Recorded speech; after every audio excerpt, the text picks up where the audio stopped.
My Govanen, welcome to the Tolkien Lore Channel. I'm the Tolkien Geek, and this is a project that I've had in mind for a long time, and it's just a big enough project that I had to have more than the usual amount of time to really put it together.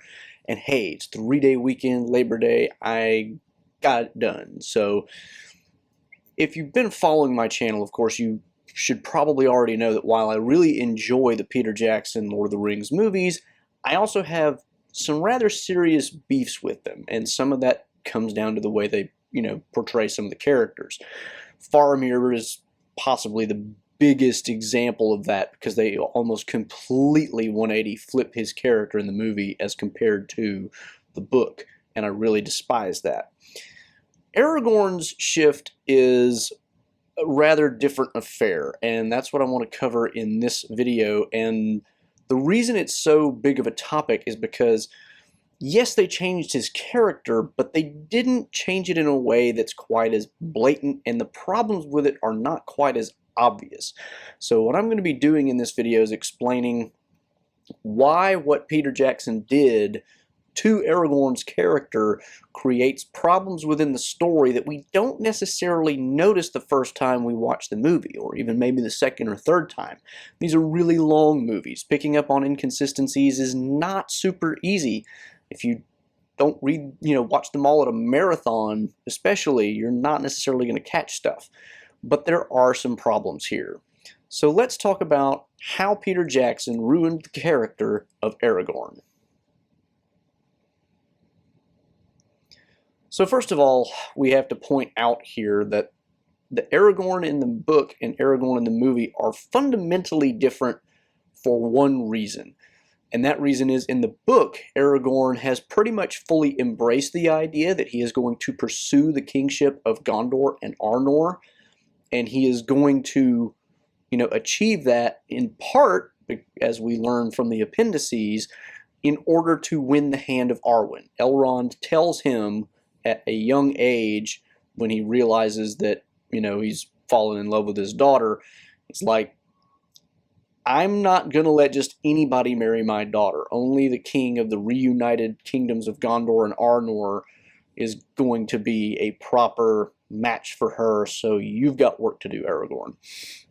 Whereas in the movie, Aragorn starts out as this very reluctant hero type. He's the guy who doesn't want power because that's dangerous. And we can see that in this scene.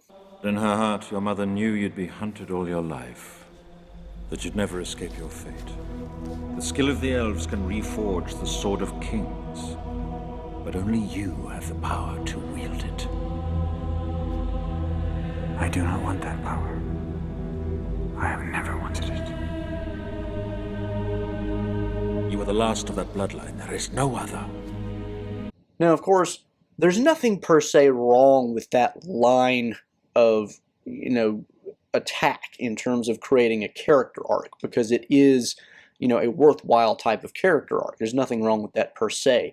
But it sets up a very divergent path for Aragorn to follow in these movies, and it becomes a really big problem later on. But I'll get to that. First, I want to take a look at some of the ways in which this is reflected in some of the plot points in the movie. So, for example, when we first meet Aragorn in Bree in the movie, he is not carrying the shards of Narsil as Aragorn in the book would be. And we can see that because he's, he draws a full-bladed sword in this scene. Are you frightened? Yes. Not nearly frightened enough. I know what haunts you.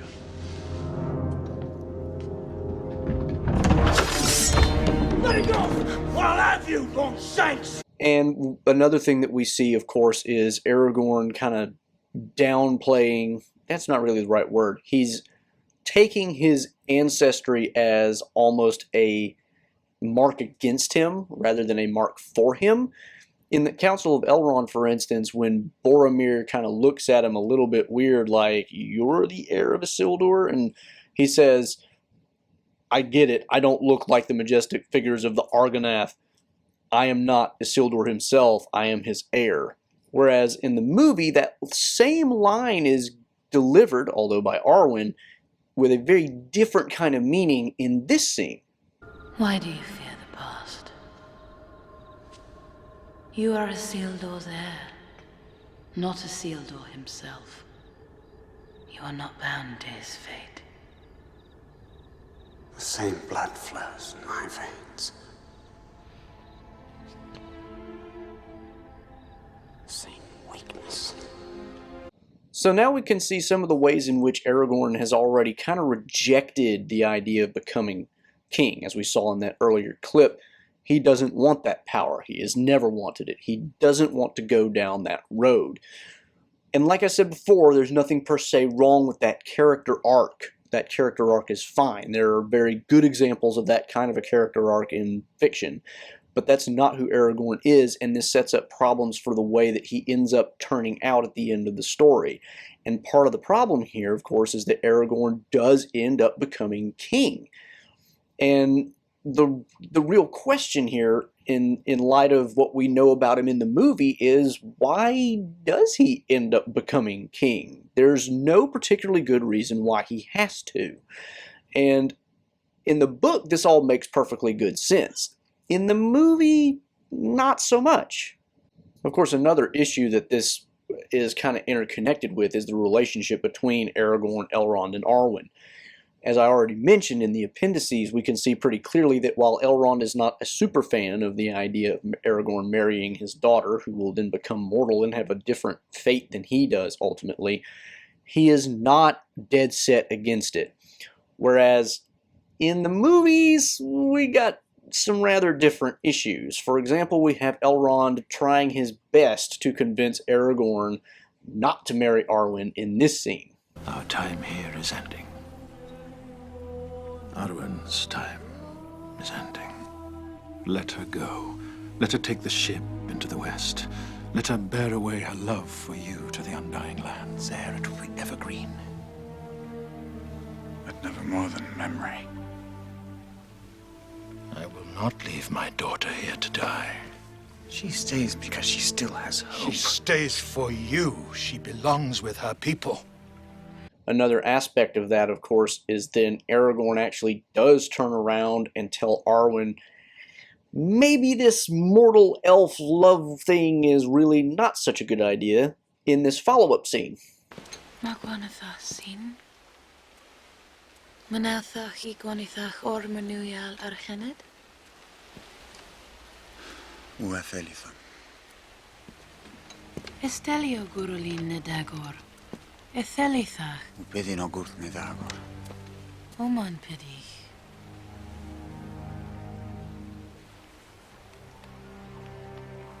Idrelemen.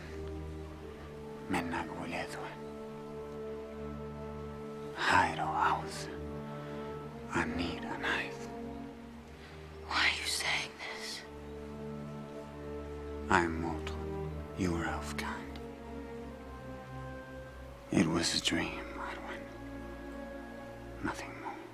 And all of this is in the context of Aragorn now being kind of introduced to Eowyn in Rohan, and we get the idea in the movie that he might actually be leaning in the direction of marrying Eowyn instead of Arwen. For instance, we see at the Battle of Helm's Deep, at the very end when they turn out victorious, Eowyn welcomes him back in a not entirely platonic fashion.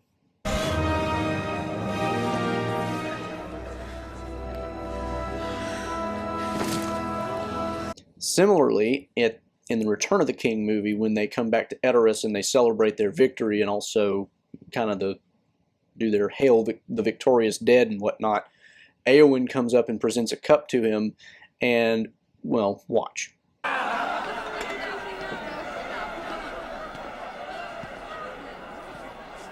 Where's du, Aragorn?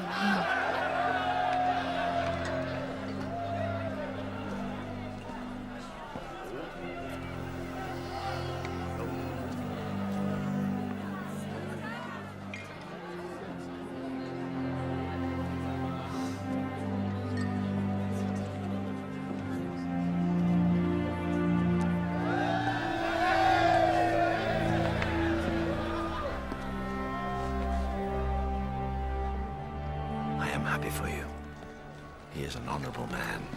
So we see Theoden here is pretty well assuming that Eowyn and Aragorn are going to tie the knot at some point. Eowyn is certainly assuming that. And there's other scenes that build up this idea too, but I don't want to belabor it. And Aragorn is not doing anything to really discourage that idea at any point. He pretty much treats Eowyn really nice the whole way through, and there's never really any indication that he is trying to distance himself from the idea of a relationship with Eowyn until we get to the point where he finally decides to take up, his role as Isildur's heir. Eowyn wants to follow him, and we get this scene.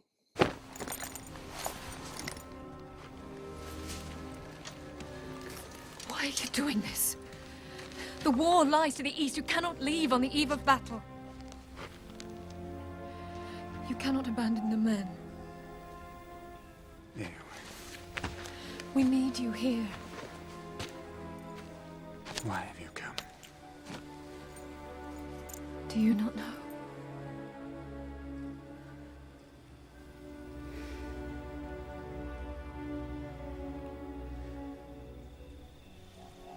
It is but a shadow and a thought that you love. I cannot give you what you seek.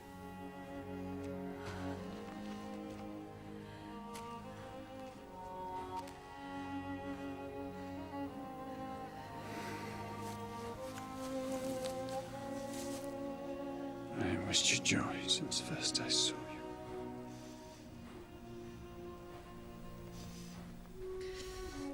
Now that scene is reflective of a scene from the book as well, because in the book he, essentially says the same thing. Although, if I remember correctly in the book, he actually says it to Eomer after the Battle of the Pelennor Fields, but I may be wrong about that. And it doesn't really matter whether he tells Eowyn or Eomer, it doesn't make a difference. The point being, the context of it is totally different, because Aragorn had never really encouraged any of this attention from Eowyn, and he had never had this, torn mind between Arwen on one hand and Eowyn on the other. Speaking of Arwen, let's go back to the whole Elrond and Arwen thing. We can even see Elrond trying to dissuade Arwen and convince her to just sail into the west now before it's too late, even though he's not sailing, and what's the point? This is one of the strangest scenes in all of the trilogy to me, and one of the ones that makes the least amount of sense, and also makes Elrond to be kind of a jerk, really. But just watch. Arwen. Tolenilu. Ichaer Gwanar Navalano Sibado no Kirar. I have made my choice.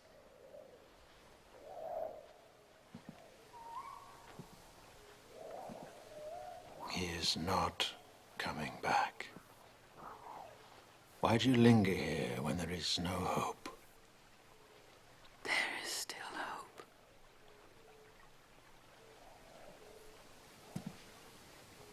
If Aragorn survives this war, you will still be parted.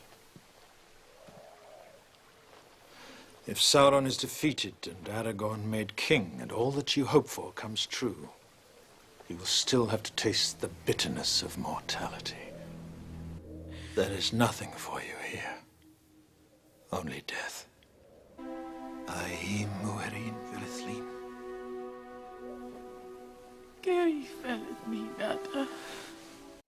So here we can see Elrond not only trying to convince Arwen not to stick around and marry Aragorn because she'll become mortal and Aragorn's going to die and that's just going to make her unhappy and why go through that. But he even goes so far as to guilt trip her into being like, well, don't you love me? Come on, that's just horrible. But I'm not here to talk about Elrond. This is just an incidental fact along the same line, which shows you how screwed up the whole thing is. Going back to Aragorn now, we of course do get Aragorn finally deciding that he is going to take up the role of Isildur's heir right before that scene I showed just a little bit earlier with Eowyn, because Elrond shows up with the reforged sword of Narsil, now in Andúril, which in the book, what happens is Aragorn has it reforged before the Fellowship sets out from Rivendell, because he's been carrying it the whole time in two pieces. not like 5 or 6 or however many shards there are in the movie. He gets it reforged in Rivendell and carries it for the rest of the story. Here, only after Arwen turns around after seeing her son in a vision.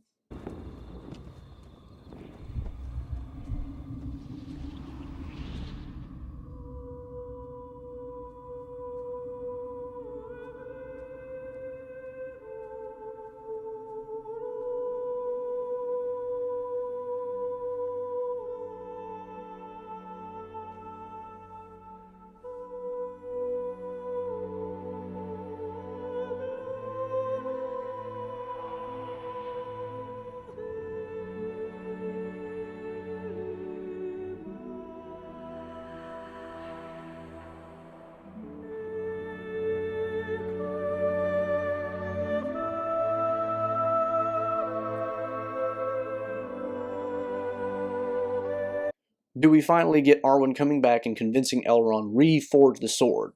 Elrond then, of course, takes the sword to Rohan, where he somehow magically knows Aragorn is. I don't really know how that works. But at any rate, he shows up with the sword, goes to the camp, meets Aragorn, and we get this scene. My Lord Elrond. I come on behalf of one whom I love. Arwen is dying. Arwen's life is now tied to the fate of the ring. The shadow is upon us, Aragorn. The end has come. It will not be our end, but his. You ride to war, but not to victory. You're outnumbered, Aragorn. You need more men. There are none. There are those who dwell in the mountain. Murderers. Traitors. You would call upon them to fight.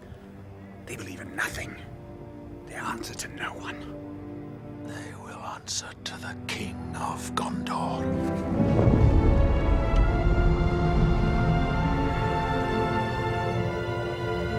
Andúril, a flame of the west, forged from the shards of Narsil. Sauron will not have forgotten the soul of Elendil.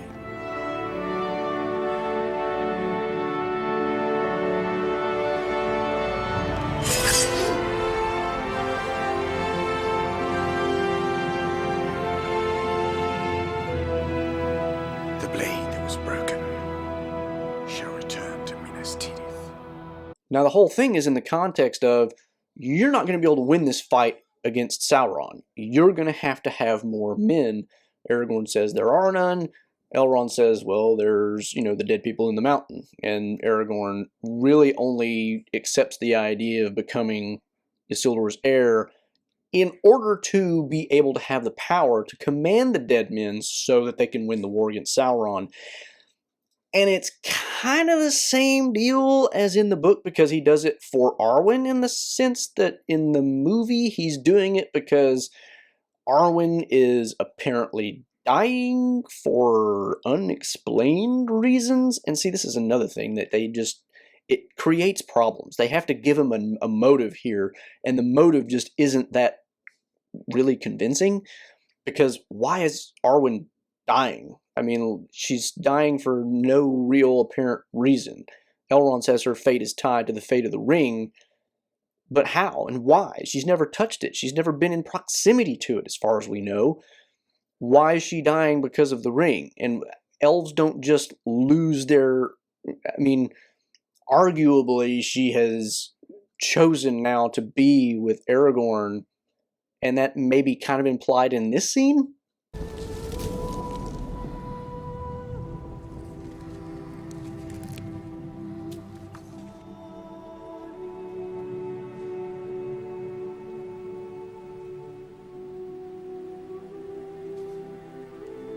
Your hands are cold.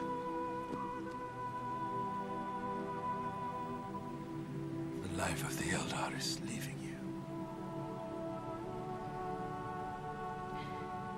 This was my choice. Whether by your will or not.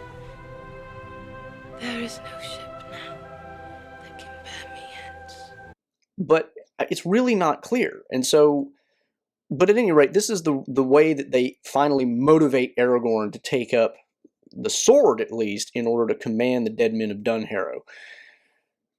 And we can kind of see how this makes him want to be king of Gondor, because in his conversation with the dead king of, he has this back and forth, and the dead king says, "None but the king of Gondor may command me." And, that's strictly not true. And it wouldn't be true. As we get from Legolas earlier, we can see this. And so Isildur cursed them, never to rest until they had fulfilled their pledge. Who shall call them from the grey twilight? The forgotten people, the heir of him to whom the oath they swore. So strictly speaking, Aragorn only has to be the heir of Isildur. He doesn't have to be the king of Gondor.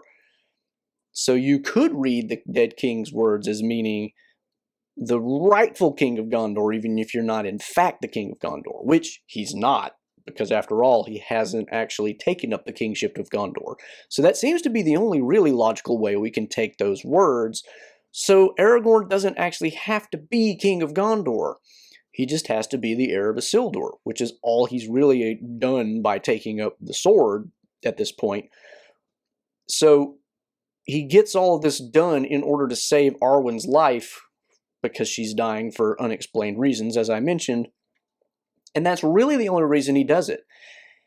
And yet, at the end of the entire story, of course, he is crowned king. Why? He doesn't want that power. He's never wanted it. He used it long enough to get what he needed from the dead men of Dunharrow in order to win the victory and make sure that Sauron did not, conquer all of Middle-earth. Okay, then you don't need it anymore. Why is he now king? Another aspect of all this, too, is this, going back to being the heir of Isildur and by extension, Elendil, going back to the scene where Aragorn actually takes up the sword and he says, "Sauron will not have forgotten the sword of Elendil." That's news to you? I mean, this is so weird because, before we see him in the scene with Boromir, which this is what happens. Shards of Narsil.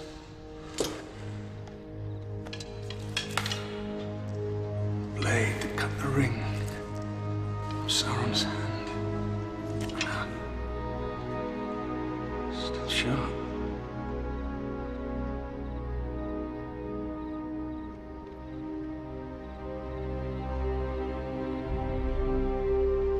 No more than a broken head.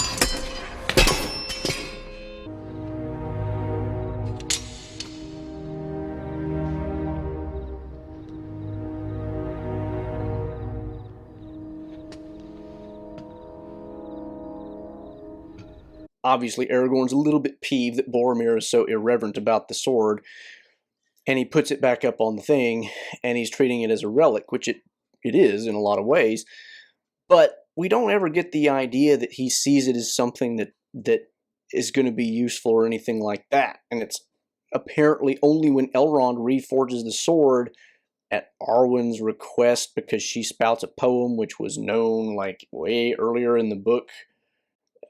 I mean, the poem that Arwen recites about, the blade being reforged and whatnot, that is Bilbo's poem that he creates to describe the Dunedain, i.e. Strider, i.e. Aragorn, in order to kind of encapsulate who he is. And it's a known thing as early as Bree. In here, we get it from Arwen, who is, I don't know, quoting a prophecy out of a book that she's holding. I mean, watch the scene and tell me what you think. From the ashes a fire shall be woken, a light from the shadow shall spring. Renewed shall be blade that was broken.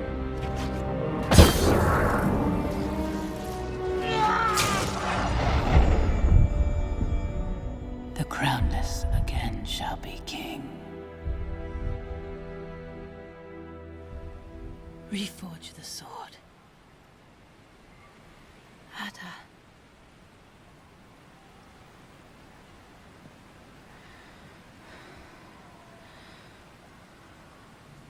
But this all happens in the Return of the King, and it's not really clear at all where these words are coming from, why they're important.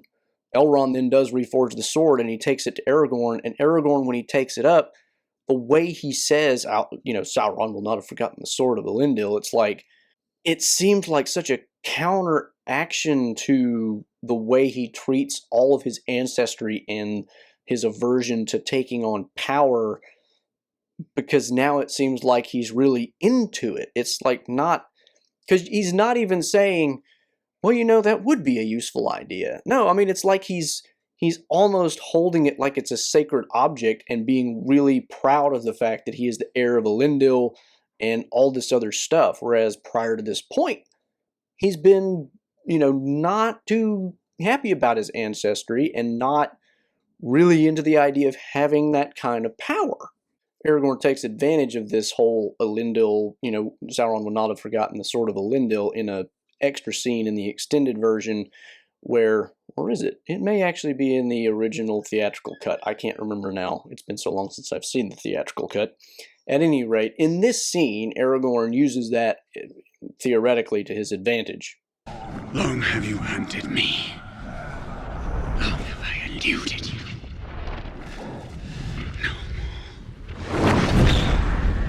Behold the sword of Elendil. So at any rate, we see there that Aragorn is kind of taunting Sauron with, the idea that he is the heir of Elendil and he's still around, and he's like, I'm not hiding from you anymore. And it's like, where did the shift happen? Aragorn is treating this like it's a really big deal and it's really important to him personally, whereas before, everything about his character was shying away from his ancestry, shying away from power, being willing to give up Arwen and marry Eowyn, who is, not, I don't want to use the word lesser, but I mean, Eowyn is the niece of the king of a technically vassal state, sort of Gondor, because they're only there because a steward, not even a king, of an earlier time had allowed them to live there basically as a reward for helping them win a war. So, I mean, Rohan, you don't get all that in the movie, obviously, so that's kind of irrelevant, but the point is, Eowyn is not up to Arwen standards, even in the movie. I mean, we get this idea that she's not, in the extended version, there's this scene where she makes food and it doesn't go well.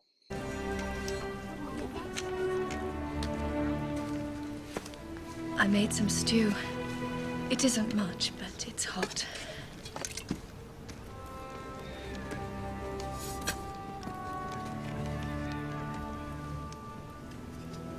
Thank you.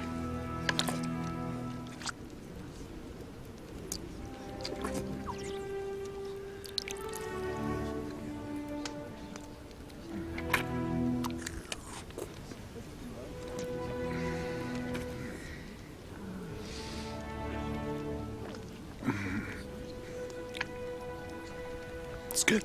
Really?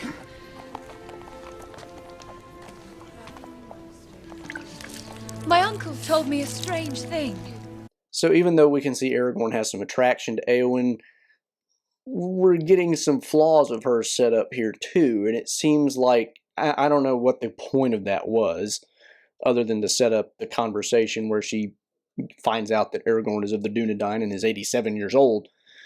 But at any rate, we're talking about Aragorn is willing to forego his relationship with Arwen because Elrond talked him out of it, and he's distancing himself from his past, his ancestry, and the power and everything, and then suddenly we get this huge turnaround at the end where he takes up the sword, and wow, this is awesome, and hey, Sauron, I'm not hiding from you anymore, and I'm going to lead everybody, and I'm going to be king, and over what? What happened? What changed? Literally nothing changed. The only thing that got him motivated was the fact that Arwen was apparently dying, and now what? That means he has to be king? And the irony is, whenever he actually becomes king in one of the final scenes of the movie, he's he becomes king, and there doesn't seem to be a whole lot of like tension there. It's not, you don't get the impression that he has accepted this despite severe misgivings. It's almost like it's treated almost like it is in the book, the end of a long career building to the point. And even Gandalf treats it as such when he says, Now come the days of the king. and in the book, this is also reflected in the fact that in the marriage to Arwen is treated as something that has been long prepared. So you've got this idea there that all of this has been building to this point, and it's present in the movie, but in the movie that's not true. If you saw the Fellowship of the Ring and then the Two Towers, the movie has been telling you from the beginning Aragorn doesn't want to go there. He never has. The other interesting thing, going back to my remark about Aragorn being 87 years old, when Elrond has the conversation with Aragorn about, you should let her go to the Undying Lands, don't marry her, don't make her into a mortal, Aragorn is already 87 years old, and in the movie we're not told how long he's been in love with Arwen, but obviously it wasn't since 2 weeks ago, okay? We know that because he's been around doing stuff. He was in Bree, he met the hobbits, all this. We don't know their backstory in the book. It's like they've known each other since he was 20, so 67 years. In the movie, we don't know exactly, but it's clear that they've been in something like a romantic relationship for some time. And Elrond only just now gets around to talking Aragorn out of marrying his daughter? Like, this comes out of the blue. I mean, he's clearly having this conversation on the eve of Aragorn leaving with the Fellowship. So even though Elrond has apparently been against this for however long he's known that Aragorn's been interested in Arwen, Arwen and Aragorn have not broken up, and now suddenly they do. And either Elrond had never tried before, or if he had tried, every attempt was unsuccessful until this one. And it's like, why would that be? It just raises these various problems when you change Aragorn's character radically. The way it's done in the book makes perfect sense throughout. You've got an Aragorn who is young, he learns of his heritage, he's kind of proud of it, he thinks it's great, he meets Arwen, and then Arwen and he fall in love, and when Elrond finds out, he's like, not what I would have preferred, but I'm not letting you marry her unless you can really, achieve all these great things. Speaking of achieving great things, even Galadriel close to the end of the Fellowship of the Ring tells Aragorn this. You have your own choice to make, Aragorn. To rise above the height of all your fathers since the days of Elendil, or to fall into darkness with all that is left of your kin. Now, how is he supposed to rise above all the heights of his fathers going back to the days of Elendil if he doesn't become king? I don't know, maybe just winning the war is enough to accomplish what she's talking about there. But even still, this is a kind of a weird scene in the context of Aragorn's character arc, because Galadriel here is saying something that seems to be fitting that narrative that Elrond has already set up. Elrond earlier said that he thinks that Aragorn should be king because he's the last of that bloodline. There is no other. Right? We saw that earlier. Galadriel seems to be echoing that. Aragorn has not ever changed his mind about that, and that scene with Galadriel doesn't really seem to have any effect. We again lose that thread for another long period. I mean, we really don't pick it up again at all in the Two Towers, and then we finally only really pick it up again with Arwen's vision of her son, which of course implies that Aragorn is king, and then when Elrond shows up with the sword to convince Aragorn to take it up and, get the dead men of Dunharrow on his side. So there's just so many different aspects of this movie that in their own context don't seem all that weird, but when you really put them all together, Aragorn's character no longer makes sense. In the book, you have this coherent narrative of Aragorn as being told from a young age, if you want to marry my daughter, which he obviously does, you have to do X and Y, and you've got to, you know, do all this. And so he sets out, he becomes, you know, one of the hardiest, best hunters, you know, one of the greatest warriors, one of the best leaders over 60 some odd years. And then finally, all of it culminates in what we know of as the Lord of the Rings, because he joins the Fellowship, accompanies the Ring Bearer, and while he's accompanying the Ring Bearer, his heart wants to go to Minas Tirith, but he's also like, I really need to stay with Frodo because that's kind of my duty. You know, we can see that in the book, and we don't really, I mean, you kind of sort of see that in the movie a little bit, but he's never pulled towards Minas Tirith. He's always about going with the Ring Bearer to Mordor, as we can see here. We cross the lake at nightfall, hide the boats, and continue on foot. We approach Mordor from the north. So he's never pulled in that direction, whereas in the book we see that tension. You know, we've got the tension of, I owe a duty to the Ring Bearer, but I also want to go to Minas Tirith and accomplish what I see as my destiny, and also what I want to accomplish in order to achieve the hand of, you know, Arwen. So, and then finally he does achieve it, and he does it by, you know, doing some of the same things that were prophesied, you know, that we get in the movie as well, and it finally comes to fruition. And you know, we get even references to that after the defeat of Sauron, where Gandalf is kind of telling, you know, the hobbits, chill out, there's some surprises left, there's something really big coming, and it's been long prepared. And in the movie we don't get any of that. Aragorn seems legitimately surprised when Arwen shows up, you know, and they obviously get married, and that's great, but he didn't do any of what he did with the goal of getting married to her. At best, it was to save her life, which he didn't have to become the crowned king of Gondor to do. So where did I don't want that power, I've never wanted it, go? Where did that go? Where did I am afraid of my heritage go? And this is kind of, you know, eluded over, because he's always talking about, he's always worried about Isildur. You know, he's got the same weaknesses as Isildur, blah, blah, blah, blah, blah. But throughout the movie, he also uses the battle cry of Elendil, as we see.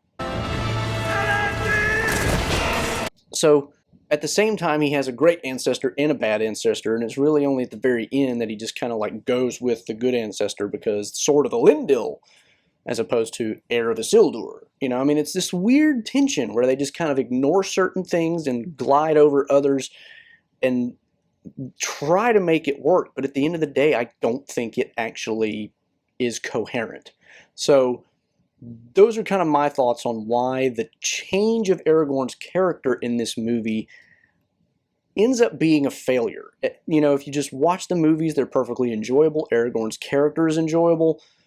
But if you really try to put all the parts of his character arc together, they start to look just a little messy. The jigsaw doesn't go together. And I don't like the way it ended up, because you can kind of ignore parts of it because he's kind of a side story in the greater quest of the ring. But let's face it, the Return of the King is about Aragorn. That's what that title means.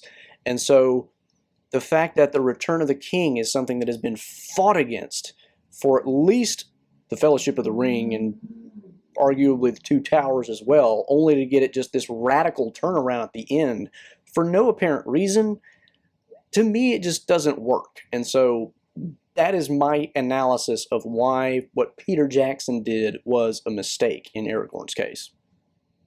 So, hope you enjoyed that thorough and possibly a little bit overwrought analysis, but I think most of those points needed to be brought up to really flesh it out. If you did enjoy it, please do give it a thumbs up and share it around. If you disagree, please let me know in the comments, or if you also can think of other reasons why this was a mistake, leave those in the comments as well. Could be a really interesting discussion. Like I said, love the movies. Some things I'm just not really a fan of. So yeah, please do give it a like, share, comment. And if you want to follow me on Twitter at JRRTLore, you can occasionally get some Tolkien-related trivia questions for some extra fun. You can, of course, subscribe to the channel here. Don't forget to click the bell icon. You can support the channel here, and you can find 2 of my previous videos here. Until the next time, I'm the Tolkien Geek, signing out for the Tolkien Lore channel. Namarie.